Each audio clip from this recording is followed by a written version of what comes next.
حضرت محمد صلی اللہ علیہ وسلم شب معراج کو بیت المقدس کی طرف جاتے ہوئے مصر کے ایک مقام سے گزرے تو آپ صلی اللہ علیہ وسلم کو نہایت ہی اعلیٰ اور زبردست خوشبو آنے لگی۔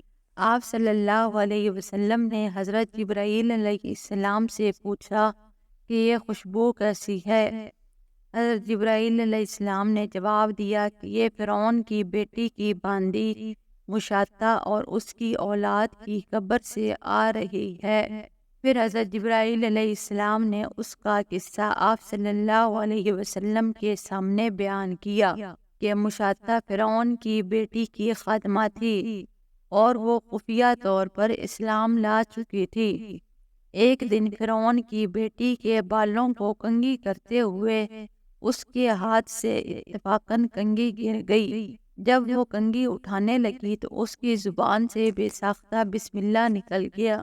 اس پر شہزادی نے کہا کہ تو نے آج عجیب کلمہ بولا ہے، رب تو میرے باپ فرعون ہی ہے، تو پھر تم نے یہ کس کا نام لیا ہے؟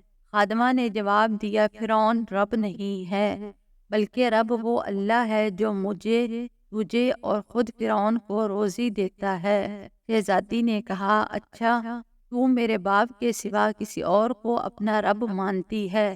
اس نے جواب دیا، ہاں ہاں، میرا، تیرا اور تیرے باپ سب کا رب اللہ تعالیٰ ہی ہے۔ شہزادی نے اپنے باپ کو یہ بات پہنچا دی تو وہ سخت غضبناک ہوا اور اسی وقت خادمہ کو دربار میں بلوا بھیجا اور کہا، کیا تو میرے سوا کسی اور کو اپنا رب مانتی ہے؟ اس نے کہا کہ میرا اور تیرا رب اللہ تعالیٰ ہی ہے جو بلندیوں اور بزرگی والا ہے۔ فرعون نے اسی وقت حکم دیا کہ تانبے کے برتن کو گرم کیا جائے اور جب وہ بالکل آگ جیسا ہو جائے تو اس کے بچوں کو ایک ایک کر کے اس میں ڈال دیا جائے، آخر میں خود اسے بھی اسی میں ڈال دیا جائے۔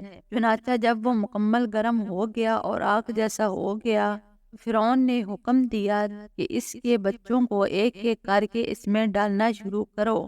اس نے کہا، بادشاہ ایک درخواست میری منظور کرو، اور وہ یہ ہے کہ میری اور میرے ان بچوں کی ہڈیاں ایک ہی جگہ ڈال دینا۔ اس نے کہا، اچھا تیرے کچھ حقوق ہمارے ذمے ہیں اس لیے یہ منظور ہے۔ اس کے دونوں بچوں کو اس کی آنکھوں کے سامنے اس میں ڈال دیا گیا اور وہ فوراً جل کر راکھ ہو گئے۔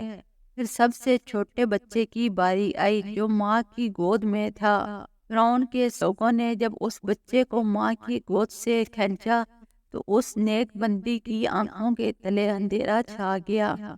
تو اس وقت اللہ تعالیٰ کا معجزہ ہوا اور اللہ تعالیٰ نے اس بچے کو زبان دے دی اور اس نے بآواز بلند کہا، اماں جان افسوس نہ کرو، حق پر جان دینا ہی سب سے بڑی نیکی ہے۔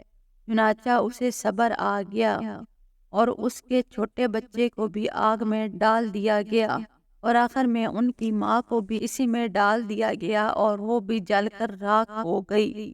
یہ خوشبو کی مہکیں انہی کے جنتی محل سے آ رہی ہیں۔